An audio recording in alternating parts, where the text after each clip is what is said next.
human. Dodge this.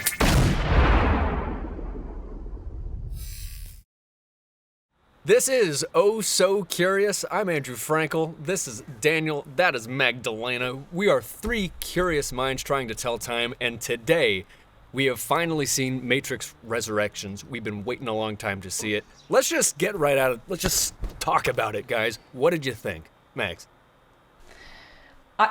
Okay, I wasn't expecting that. I'm sorry. Right, Matrix 4. Okay, overall, I loved it. And Yeah. I know what reviews says, I know what critics says, I know what fans say, I'm sensing what Dan and you are going to say. However, I did love it. And it's not because I was a fan of original series, but I thought the film had a very strong points and some very low points, but overall loved it. Dan, Good. What about you? Shatter my dreams. First of all, I think you shouldn't assume that everything we're gonna say is negative about the movie. I'm kind of you gotta trust me enough to know that I'm a fan of the franchise. But anyway, the It's movie got birds named after it. Yeah, that is true. Yeah, if you that's a we'll broach that topic another day. But speaking of broaching topics, I have to say this movie surprised me in many a good ways, and I love the trailers. I think the first. I'm still obsessing over the first trailer, and when you get the needle drop in the movie with the same song, I mean they do like a variation of it. It's not like the original mix. I was just like happy and giddy because I was like, oh wow! So they must have seen the movie. The trailer guys must have seen the movie, and they must have seen like the montage with the needle drop, and they were like, that right there could be the bedrock for the trailer. Let's just do that and like fill in the gaps. And the movie was a little more slow paced than I was expecting it to be for what I know to be a Matrix film, especially when you look at how like the sequels were Right. so like action adventure thriller over the top, like big set pieces and stuff. This felt like more of they were trying to do a soft reboot sort of. This was it wasn't quite like, I don't want to say this was the Force Awakens of the Matrix franchise, but because It was something else. I have to say I have never seen a franchise be so self-aware. This is easily the most meta, and in some ways the most, because You don't think Marvel movies are this meta? Not even. maybe Deadpool. Maybe But- Deadpool. Maybe, yeah. Yeah, But I know what you mean. It's hard to say that it's a reboot. It's really hard I don't to think it's I said like a soft reboot, so it's not really a reboot. It's like a reboot, exactly. it's a continuation of the story, but they're trying to refresh a lot of elements. But then again, even that statement feels inaccurate if you watch the movie. Right. I feel like this is a movie that I've only seen it once, and I feel like I need to see it twice to really draw an accurate judgment, because there was so much going on, and a lot of it good. But what I took away from it, to summarize, is at the end of the day, there was a very good, easy to follow through line of what this core story. It was a love story. Yeah. It is a Matrix That's movie, it. but within that Matrix movie, there's a core through line story that you can follow. And while you follow that, they at the same time explore all the ideas and elements, and whether it's visual or philosophical, that made Right. the Matrix franchise so revolutionary and so ingrained in the mainstream. So yeah, I think all around, Nicely surprisingly said, good. Dan. Yeah, For sure. surprisingly good. Andrew, So- what about well- you? You hate Tom Hanks, so I I'm do just hate Tom ready Hanks. for anything. Luckily, he was nowhere to be found in any of these movies. Until recently, I had only seen the first Matrix, which it's a classic. On the second rewatch, I have issues with all of them. I had never seen 2, I had never seen 3. I watched both of them in the last couple of weeks. And I gotta tell you, having watched 4 yesterday, I wish 2 and 3 didn't exist. I think I actually really enjoyed this latest Matrix movie. I thought it was smart. I thought that it actually invented better follow-ups than the other sequels in the plot and the world building. I got some. Sorry. Take a minute. Yeah. This whole thing was so conceptually tight, whereas the other ones, I have issues with all of the movies having pretty wooden dialogue, kind of cringy moments. The entire thing about like, it's socially acceptable to wear sunglasses indoors in the Matrix is. It is. I did mean, not come I prepared. miss those times. I was so annoyed by that. And also like the 90s music and the 90s hair and like, this is what the future's gonna. I hate movies that do that. This is the culture of the future, and But it's she just was so right. over the top. But Lana Wachowski, she was right. She was more right in this movie than in 2 and 3. I gotta tell you, I was so bored with Reloaded and Revolutions. Just if it had only been I these was two, bored I with would be third happy. one.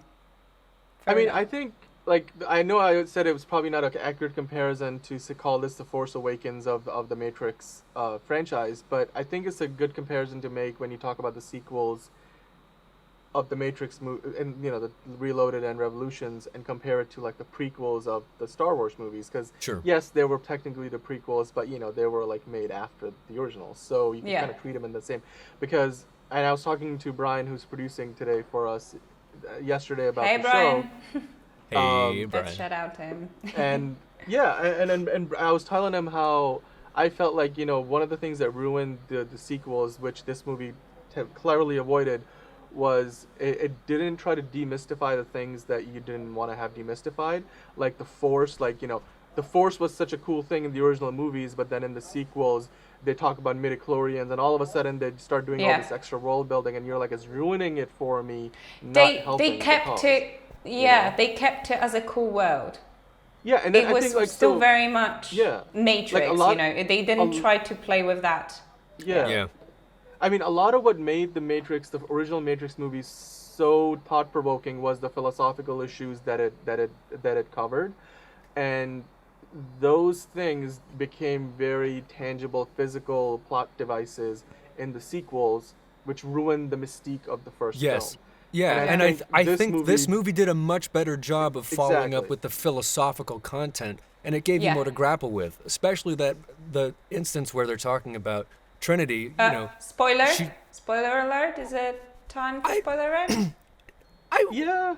I Yeah. mean, we've done our initial impressions. Let's dive into it. Yeah. it's- Let's dive into it. It's all fair Okay. game from this point forward. You've been warned. If you're watching at this point, if you're listening at this point, and you don't want the movie spoiled, if you have not seen it yet, then pause, come back to this later. But yeah, if you have seen it and you want to go ahead, then let's go. Yeah, this Andrew? has a spoiler Keep going. alert of right now. Anyway, when we're talking about Trinity and she's just a mom in the Matrix, enjoying her life, and they analyze her code and she's all blue pills, they say. And is she happy? Is she happy is the question that they ask, because if she doesn't want to break free and she is happy, yeah, we'll let her live there. Giving a choice. And Yeah. that's the choice that we're faced with. And I think even now it's like it's more relevant to our lives than ever to ask, like, am I going to buy into this, are we going to go into the metaverse? Are we going to, live our lives on social media? Are we going to buy into all the appearances, or am I going to start living life for myself? And that's what we get, is these two people choose each other and choose truth, which is such a nice message these days. Right. Yeah, I mean, they talk. makes Yeah, you- the whole idea of ignorance is bliss, but is that what we want? It makes I you also- love the idea of love again. That's what Yeah. I like about it. That the whole concept of love in films, even romantic films, it's been done and dusted. And I don't know whether it's the fact that I was aware of these characters. Obviously, I've grew up with them, or whether they just took they used what they had and they just sort of converted it into something new and really commented on this universal true love one and only. Yeah, I don't know, it's- but I really liked it. I enjoyed it. It reminded me Girl. of that brilliant Tom Hanks film Cloud Atlas, where everybody in all these different times are they're falling in love with each other, and they're the same characters, you know, and it's like they'll always isn't it the find each other. same- Was it It's not made directed by by the Wachowskis. It's made by the Wachowskis. sorry. Yep. Yeah. Yep. Well, there you have it. You know, it's a refreshing and romantic view of love where it's like you can, you know, there's a person out there and you're looking for each other. It's again, it's a romantic sentiment that we don't see a whole lot of these days. Speaking of Wachowskis, like there was only one of them this time around. What do you guys think? Was comparing it to the old trilogy? Do you think that was she managed on her own? Was there you know, Lily's touch missing? What do you guys think? And why was it? So why was there only one of them? Well, I mean, I was reading an article earlier where basically I think Lana Wachowski, who's the one who directed this movie, I guess when she was doing the press rounds, she was talking about, and she was asked, obviously, as you would, why did Lily not come back for this? And she mentioned that Lily has basically been taking a break from all things Hollywood and like film and TV in general since 2016. And at the time, they were working on a show called Sense8 for Netflix, and they produced the first couple of seasons together. And at that, you know, after that, she left, and so Lana did the rest of the show herself, and she has another writing partner who she works with, and he's also credited as like a producer, I think, on this Matrix movie. So I don't think it has much to do with, you know, any kind of creative disagreements or issues of that nature. I think it's just more a matter of she's not doing this kind of work right now. I think the article also talked about how movies like this and these kind of projects are delve into a lot of subtext, and they're not like straightforward. It's not like a Marvel movie, like not like an average superhero MCU film, right? Like this is a movie that's meant to make you think, leave you with something. There's a lot of layers to it. Like it's probably more comparable to Pixar in that sense. Like Pixar movies work for all different audiences because they have a lot of good subtext, which if you don't understand as a kid, you will still enjoy the movie, but as you grow up, you will discover more about the film because there's things that you now understand that you didn't realize before. I think that's the kind of thing that in that interview, Lana mentioned that, you know, since they made the transition, as because, you know, they're transgender, like, right? Yeah. They used to be, because I remember, because I didn't realize They were until brothers, recently. now they're sisters. They were brothers when the movies, because I was watching a behind the scenes documentary and I'm like, wait, but the names are different for the new ones. Are there more than two of them? And it took me a while to connect the dots. But yeah, so since they made the transition, like I think in that interview, Lana mentioned that Lily's not been interested in doing those kind of projects as much anymore. So maybe it was a matter of she just didn't want to do another Matrix movie and she was taking a break. Therefore, one of the sisters is not back for this one. It's quite interesting how usually people assume the worst. They thought there was some creative misunderstanding, there was some drama between sisters, and was just like, no, I'm just taking some time apart. And then Brian's sending us also article, and I actually remember reading about this, that also the parents died 5 weeks before she's written the thingy, and that was kind of a way for her to cope with it. And yeah, you could, I don't know, personally, I felt like it was like a love letter to, you know, the love and community and just like all the good things. It was a very personal film, even though it was like, you know, another blockbuster that we've all been waiting for. It felt strangely personal. Do you agree, disagree? Did you guys feel that sort of connection, or is it just me? Well, I do think she put a lot into it in terms of like, you know, this is going back to something that really gave, you know, made their careers, because when I was watching that behind the scenes documentary about the original, it wasn't about the original, I think it was about the making of the sequels, but they were obviously talking about the original and how things were different. Like they had a much smaller budget. What for was the first documentary?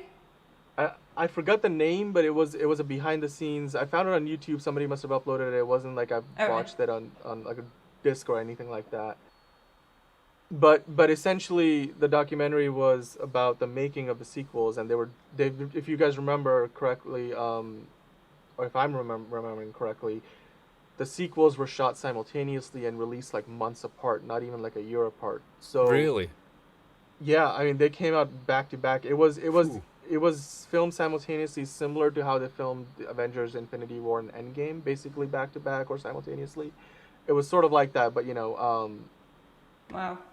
at the time They did that in with Lord of the Rings as well, didn't they? two of them, I think they did. Yes.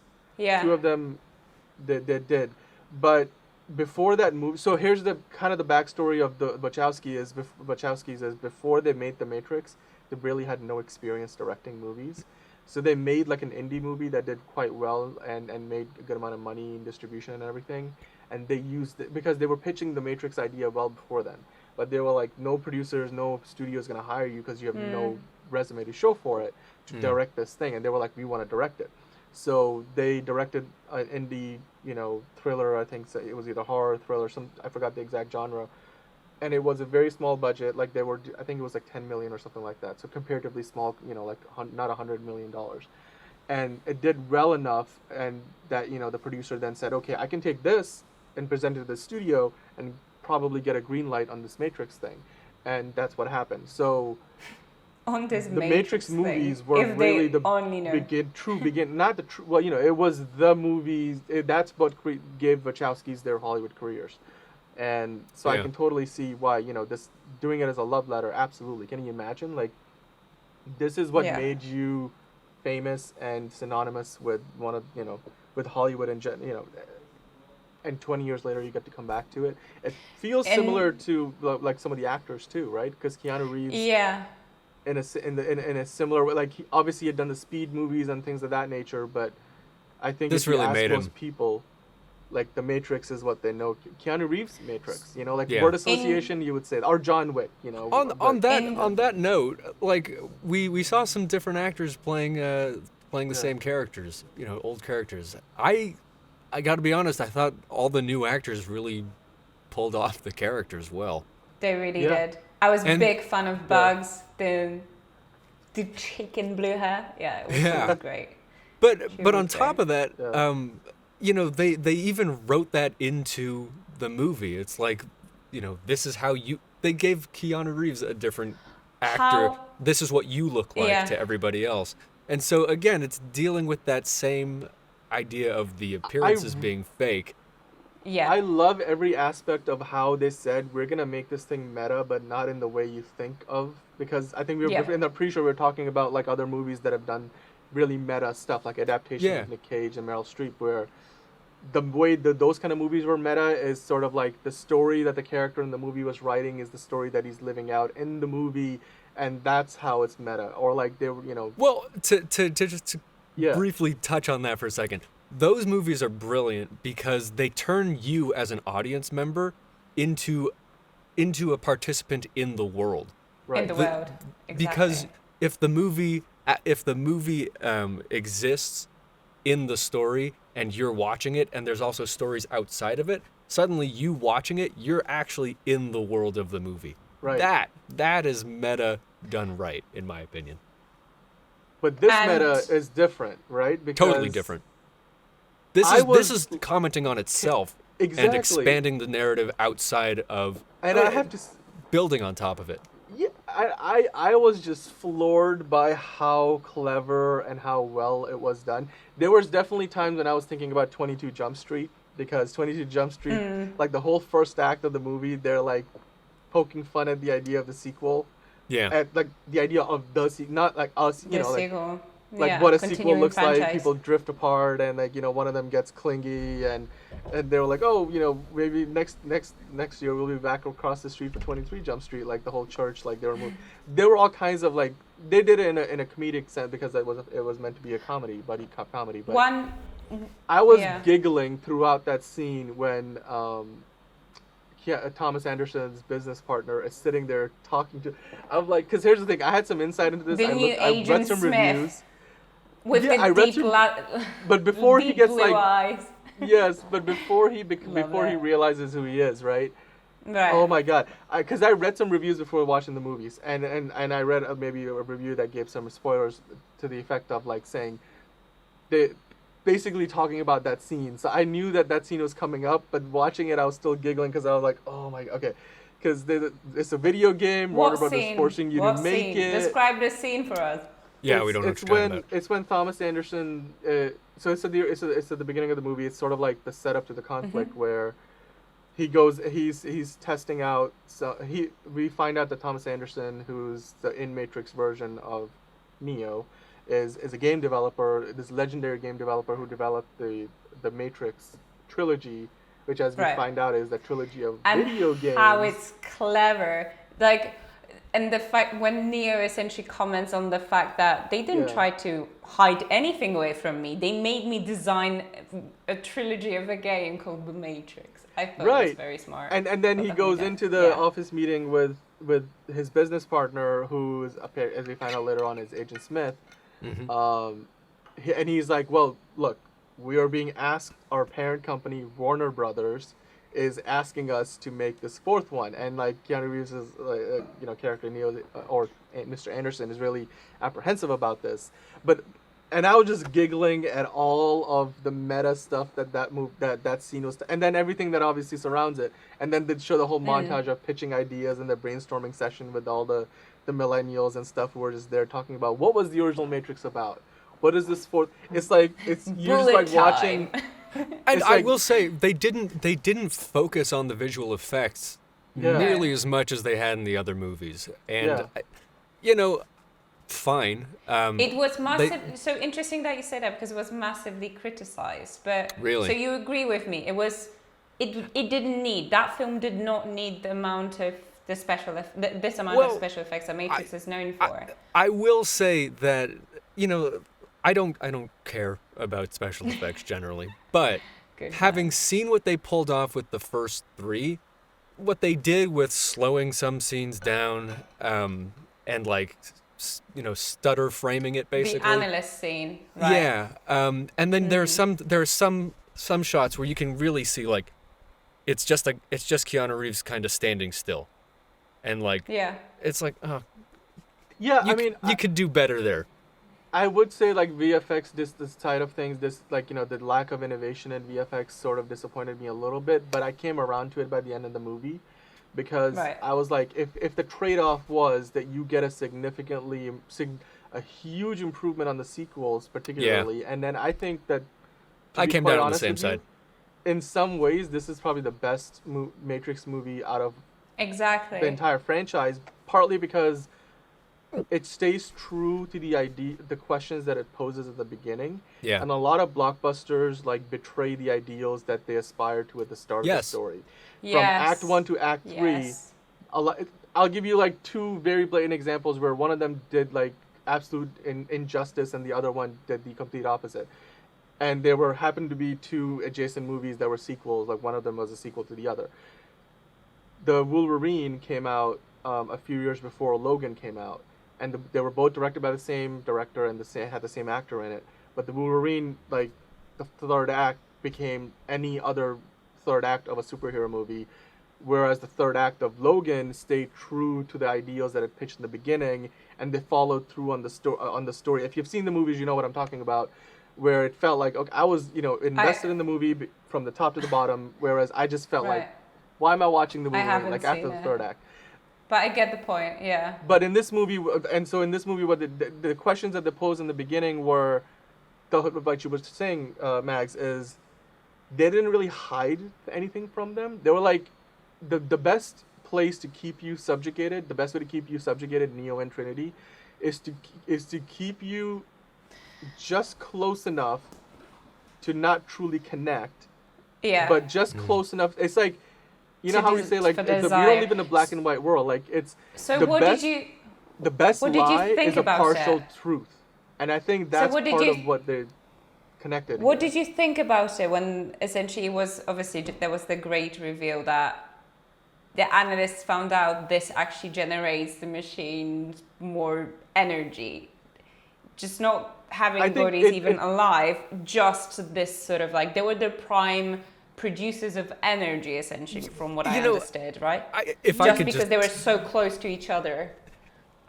This is something that I was watching through the whole movie, and I was like, this is a really interesting thing to grapple with here, and that's Right. the relationship of a psychotic person with their analyst, and doubting reality, and being this hyper creative person.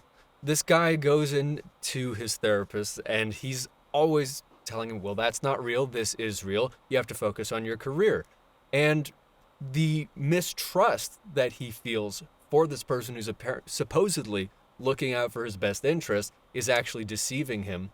I mean, that's some risky stuff to put out there for people who are in therapy right now, to be like, yeah, maybe my therapist is wrong, maybe I should stop taking my pills, maybe I should jump off the building. Like, it's edgy.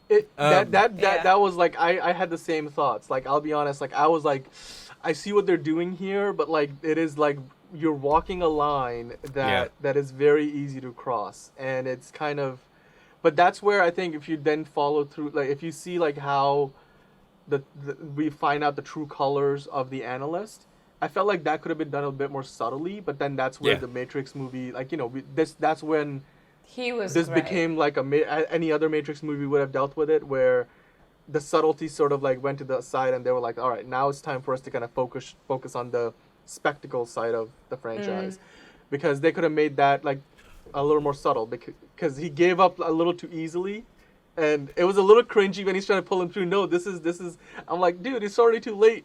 If you're trying to pull him through through this mirror and convincing him this is not real, I think you lost that battle already. Yeah. There's one thing that I deeply regret they didn't do in this movie. And that's that scene with the analyst where it's Neo's in slow motion, and he shoots a gun toward Trinity, and he puts an apple right there. And the bullet goes through the apple, and then he brings it away. If I were making the movie, time would speed back up, and there'd be a bunch of applesauce on her face, and there was none. There was no applesauce. That really disappointed me. Missed opportunity. But it happened that quickly that maybe the apple did not have a chance to explode in real time. Maybe the thing about that was I just completely missed the symbolism behind him placing an apple there. I don't know really what that was about. Like, why put an apple to demonstrate that the bullet is about to like blow her brains out? I don't know. Maybe if it was that literal. Special effects. Yeah, just like it was meant to show you how slow time is going, how much control he has over it. He's just toying with them. But that's the thing. So let me ask you guys this question. This is something I struggle with in the movie, because this movie started out being so philosophically inclined, and then I think at one point when I transitioned to the second act, you started to see more of like a traditional Matrix movie, beats and all, like the way you would see but I was still conditioned so well by the first act to find philosophical meaning and symbolism and everything, that at times I felt like there were, the movie just became like, dude, there's a rocket flying in the air. It's just a rocket flying in the air. Like, there were, whereas, and I've seen like some other movies where the symbolism and the level of subtext stays consistent throughout. That's my one complaint, that at points in the movie, the subtext ceased to exist. Yeah. Or maybe I just have to see it a few more times to get it. There was a lot of Easter eggs. That's why I think with the second rewatch you will pick up on a lot of things. But I see, it's the same sort of effect. It was just expectation versus reality fallacy. You were just sort of getting angry with yourself, like, am I missing something? Hang on, right? This is like a big. Is this meant to be symbolic? Like, is this meant to symbolize something, or is this a metaphor? Like, am I missing information? Because I was almost like setting myself up for failure, or maybe I should blame the movie for setting me up to find greater meaning in everything that I'm seeing. But there were parts in the movie where there simply wasn't any greater meaning to what you were seeing. How did you find the new Morpheus? Did you like him? I liked him. This flamboyant Morpheus. Not only did I like him, I thought he conveyed the same character, which, sometimes when you recast somebody, it's just a totally different guy. And it really, he did a great job. And I like that they also didn't shy away from the fact that like we had shots from the old movies, and it's a different person. There was Right. a reason for it. But you got to realize this. This is something that I had to think through because I had to like rewind the plot and then also like add up all the details. Technically, this is not Morpheus, because What do you mean? this is the what you see as the character of Morpheus in this movie is not the Morpheus of Lawrence Fishburne Morpheus. It's not that person It's a different or his one. mind. It's a program that Neo creates within the Matrix that is about, I guess, a really close approximation. Either he creates it or the machines create it. It's like an AI. And then there's pieces of dialogue in the movie where they talk about, he talks So, about do you he's been remember the watching his bathroom? old memories from the previous trilogies. Yeah. So do you remember the Right. bathroom scene? You guys Yes. were talking about it earlier. So that's where he said that version of Morpheus was actually written by Neo. So what we see on the projections is actually the Morpheus we know, but the Morpheus he meets in the bathroom, the current one, that is the guy from his game. Because he says that, oh my god, you're the person. But I from, thought that was from my because game. my understanding was they pulled his code out and freed him from the Matrix, but that's why he couldn't have a physical body in the real world. That's why they Yeah. had him like in that magnetic floating module. like this whatever thing it was.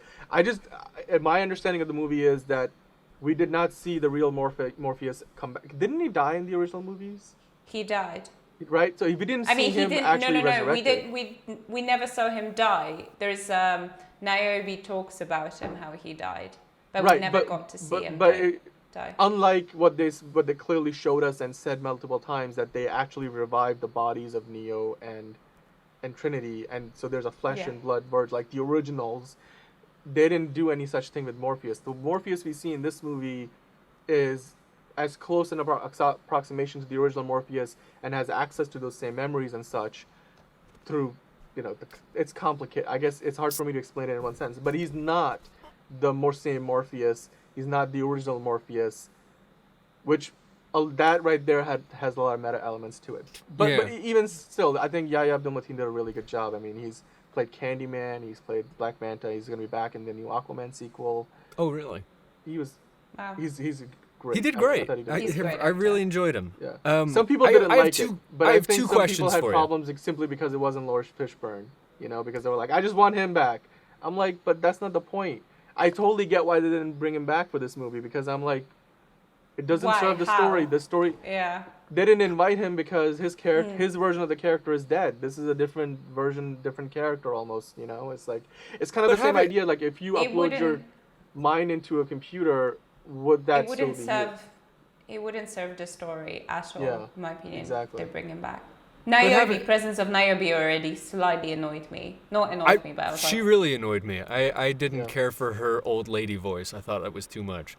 I think her purpose in the movie too just served like she was there simply to be a hurdle that they could have committed to and found something better from a plot standpoint to be like a source of conflict or like something that the characters need to overcome, because that felt like Yeah. was the primary reason for why she was there, and it just felt like lazy writing to a certain degree, because it sort of felt like if you watch, again, I'm making a Star Wars comparison, but if you watch The Last Jedi, you know how the general who like eventually sacrifices herself on the ship that destroys the yeah, the she big was the Star Cruiser? bad one. Yeah, right? The conflict. The one Mhm. who's like not telling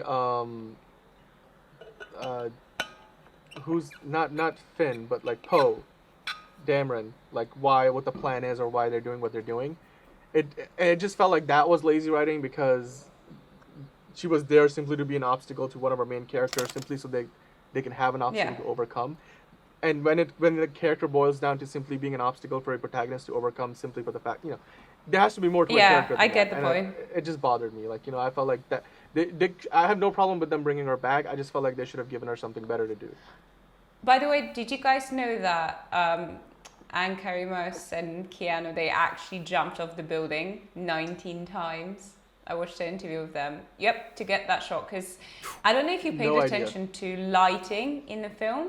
Yeah. Lana was like, she was very attentive to the lighting and shadows. She really played with the sound. Visually, it was a completely different kind of movie, and it was beautiful. Exactly. It really was Yeah. a stark contrast to use a lighting term, lighting. to the other Matrix movies. Different They used aesthetic. a lot of natural lighting in this one. Yeah, But yeah, they jumped off the building 19 times. that's a lot. I'm sure, That is a lot. with a lot of protection and harnesses Yeah. and stuff. But that is still a commitment. But still. I mean, we know Keanu Reeves is, has that work ethic, but having seen that behind the scenes documentary again, it's like he inspires his co-stars and other, him. Yeah. There's the other examples, like he's known for that kind of thing where if you work on a movie with him and he's doing all the work that he does, You just do it. You just want to be like, why shouldn't I be able to do that? There's I would totally Keanu Reeves do is known it. for that. Tom Cruise is known for that. Jackie Chan is known for that. Dwayne Johnson, Yeah. Rock is known for that. But that's a really cool fun fact. And I really like that, in the scene where he was fighting with Morpheus, that was obviously a huge homage to the first one. He didn't go all out, as Right. we all expect. Everyone expected Neo to be, able to fly, and they even made a joke out of it. That's not happening. Speaking of flying, can somebody explain it to me? Why Trinity became just like the next superhero? Well, of at all the time? end, they both flew away. What happened? Like at What- the end of the movie, Yeah. they both flew away. It just, I guess, Sure. But why does she have powers all of a sudden? Why is she... I think what it Sorry, go ahead. seemed to me Limited. that for this iteration, because they were resurrected, and maybe they feed into each other a little bit, but maybe going forward she's the one, and Neo is I like just that. no, I think that's what they that's did, the what- interpretation I walked away with. That's what I thought was I like happening that. until they come back and they beat up the analyst and they tell him, "Oh, we're not here to negotiate with you. We're just glad that we have a second chance to get this shit right, And then they both fly away at the end, right? Yeah. That was an indication to me that what they were going for in this case was, it just happens to be that Trinity happens to get her flying powers before Neo gets them back. And in this new version of the Matrix, it's based not on Neo being the special chosen one, whatever. It's more But based both of on them. the connection between the two of them, Right. and therefore they both are on equal footing. Which again is modernizing the franchise to today's ideals that we strive towards as a society, and at the same time it's has a really good logical story reason for why that is. It worked. I also was thought really that in the happy with sequels that. they Nice overdid some of upgrade. those things, the flying effect, or I think they toned down some of those,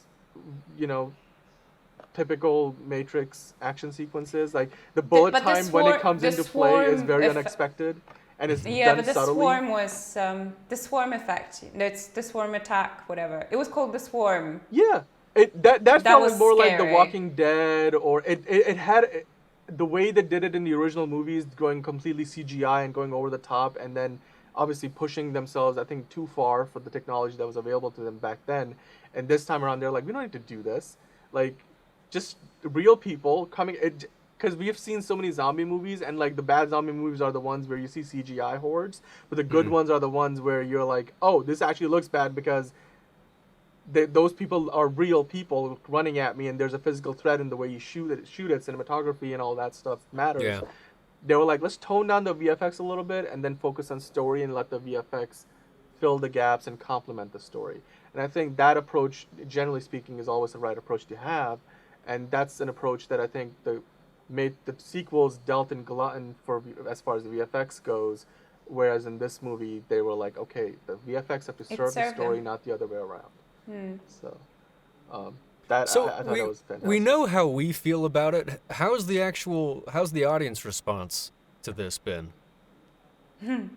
It's been a bit mixed. Has it? It's been a bit. I think it's sitting on. I'm looking at it now. It's sitting on 67% critic rating on Rotten Tomatoes. IMDb And scores ironically low as enough, well. The audience score with over 500 reviews is also 67%. So with 196 reviews, it's 67% tomato meter score, and 500 plus verified audience ratings, a 67% audience score. But shouldn't we consider who's voting? Because if it's our generation voting, then yeah, it's a bit of a disappointment. But of course, I think it's understandable if it's a millennials, Gen Z kind of. No, I mean, I agree with you. This is the kind of movie, but here's the thing, though. I mean, I can't imagine a lot of people who have never seen the originals are going and watching it and then putting their reviews. I mean, I'm sure they are, but like, you know, majority of the people who are probably reviewing this movie on Rotten Tomatoes as audience members are probably people who are passionate about the franchise in some way or another. So let's hope. Yeah, but I mean, I'll say this: even the reviews that were negative, they had a lot of good things to say about the movie. They just felt like that's what I saw. You know, like a lot of the bad stuff that they said had to do with some of the things we discussed. Like I felt like there were certain expectation versus reality fallacies like throughout the movie where there was some unevenness. Like it was very philosophical to begin with, and then it went action heavy, and then it kind of got philosophical again, and it felt like it was trying to balance it, but I think it where it succeeded for the most part. There were areas where it felt a little uneven, and like I said, there were parts of the movie where a rocket flying through the air is simply a rocket flying through the air. You know, there was symbolism to certain things, but there wasn't to others. So your expectations as to what you were supposed to get out of certain parts of the movie was a little confusing, and I think that's something that, you know, people didn't. And then of course, like expectation versus what reality is in terms of people wanted to go see a ton of VFX. They wanted to go see an action, and this movie was a slower paced movie, and I thought there were some weaknesses in the film where, like Priyanka Chopra's character, Sati, sort of felt like joined, like kind of attacked on versus being an authentic part. I really thought she was gonna have much more to do in the movie. By the time she has any lines of dialogue, all she does is tells you her backstory, and then what is she here to do to help you save Trinity.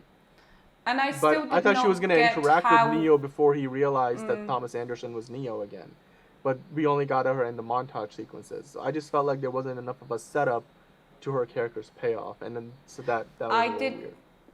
I did not understand what were the stakes for her rather than just helping Neo out. It's like she did a lot of showing. She did a lot of telling and not enough showing. And I think that was the weakness of that character. Yeah. Because most of her involvement in the movie came in the third act, and it's never a good idea. And I know like technically they introduced her in the first act, but it's never a good idea to introduce new characters in the third act because it always feels artificial and not earnest in the movies. Well, she was showed. She just never had that's what any. I mean. I wish in that montage sequence they had probably some dialogue. Probably that already would help. Exactly. Her character, for sure. I mean, they showed her in the same way as you walk by a shop and you see a mannequin with some clothes on it, but then later in the movie you're talking to that mannequin. It's the same thing. Like to me, that you don't really know what the mannequin is all about, what his life goals are, and who is wrong the mannequin until you actually talk to them. So I just felt like that was among the few things that I would hold against this film. The editing, I think I said at the start, to me the low point, so like the pain point was editing. There were issues with pacing of this whole thing. There were either really long sequences or very abruptly like staggered one that it was. The action sequences were tiresome for me. That too. Yeah. So this was a resurrection, and like we've said, a soft reboot. Do you think that there's more? I mean, does this set it up for more Matrix movies, Matrix games, Matrix? I mean, what are we? Or is this just a capstone? Is this it? There's the game coming out, no? Is there? There's they collaborated with Unreal Engine, I guess, which is made by Epic, the same company that makes Fortnite and stuff. Cool. So watch the trailer. It looks amazing. Yeah. We should released include like this that demo in the link below. Yeah, we'll definitely include this there because it's really cool if you haven't seen it already. I mean, I don't know what you're doing because it honestly looks so lifelike. Because Unreal Engine is known for doing a really lifelike, real-time rendering of CGI What scenes. are they known for? So one of the things most people probably know them from is Mandalorian. The Unreal Engine is used to create the virtual set environments that they shoot in those LED volumes. Yeah. So they're not doing a green screen video shoots. But when they filmed the episodes of Mandalorian and other shows, but Mandalorian became known for it, is they have virtual CGI stuff all projected onto real LED screens, and that's shot with the camera, so you're not actually compositing that stuff in post-production. And it's meant to what it does in real time, very few game engines can do in real time. And it's patented technology. It's not like every game engine is able to emulate that. So the end result is you get real life looking faces, you get real life looking objects, and texturing is so detailed, and it's lit just like if it is in the real world. It looks amazing. So It isn't basically that kind is of the Matrix. Yeah, I was gonna say, isn't Yeah. that kind of counterintuitive, or maybe even counterproductive, to make a movie or 4 movies with the message of don't get sucked into virtual reality, and then suck people into virtual reality? But unlike, I I, wanna go don't know back if to you the- guys remember, there was a game called Enter the Matrix or something like Yeah. this years ago, like soon Yeah. after the Matrix came out. And I remember getting it and was very disappointed because Neo and Trinity weren't there. But in this one, they actually collaborated with They brought them in. Unreal Engine. They actually scanned their brought them in. faces into it. They do have like So characters who are exciting. not scanned in, but they have like them two in there. It's Watch called, I the think, trailer, Andrew. You're going to love Okay. it. I'm gonna The watch Matrix the trailer. Awakens. That's the name. The Matrix Awakens. And what I want to bring, Andrew, you brought up a good point as how this is sort of like counterintuitive to what the thematic, idea of Yeah. the Matrix movies was up until this one. Because I think this movie, and they do it a few times, they say it a few times in the movie through dialogue and also just the way the plot plays out. They say, well, it comes up quite a lot, like, oh, it's not really a choice. Not much of a choice. Oh, it's not really a choice at all. They really reframed the whole concept that's at the center of the whole red pill, blue pill, and free will versus fate.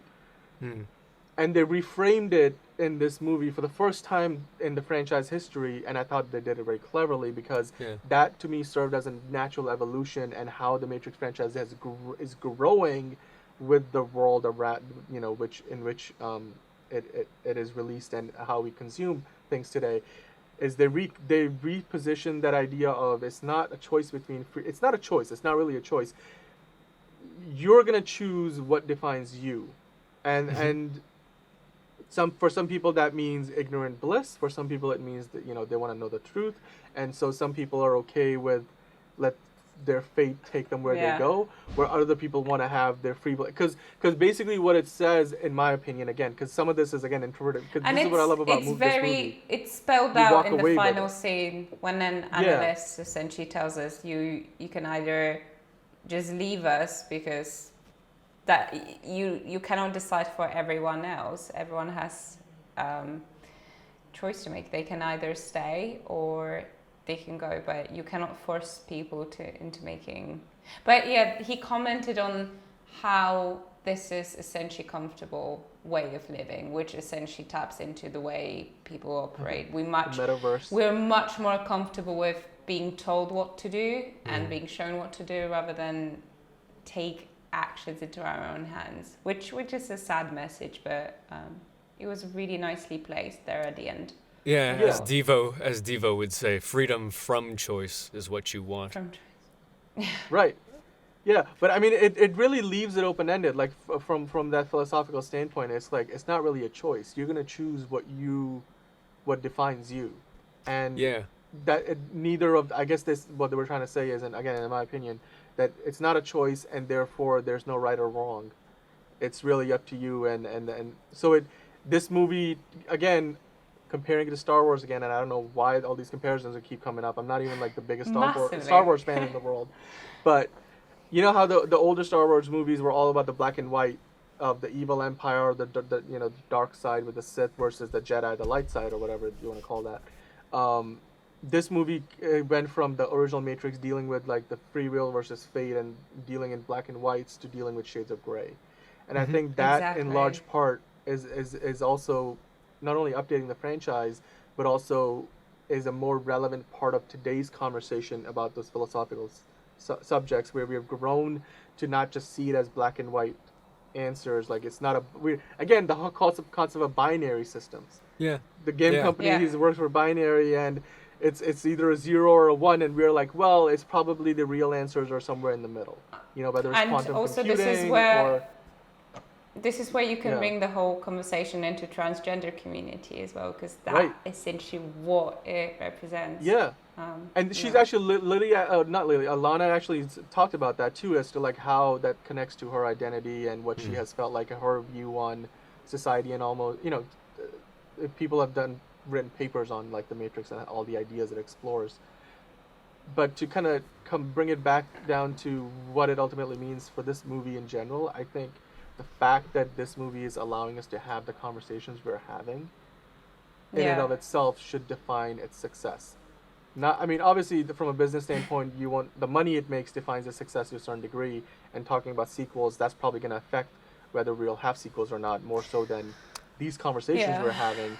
But Well, from an I wish artistic I've written- standpoint, the fact that we're having these conversations, having walked away from this movie, I think is probably the biggest accomplishment it could have possibly have had or made.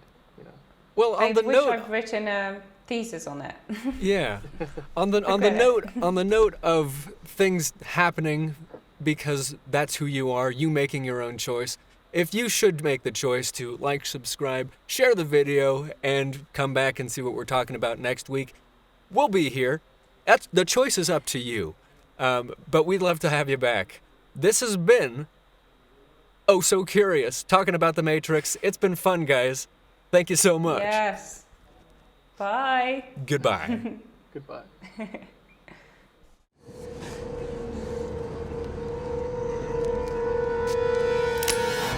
Only human. Dodge this.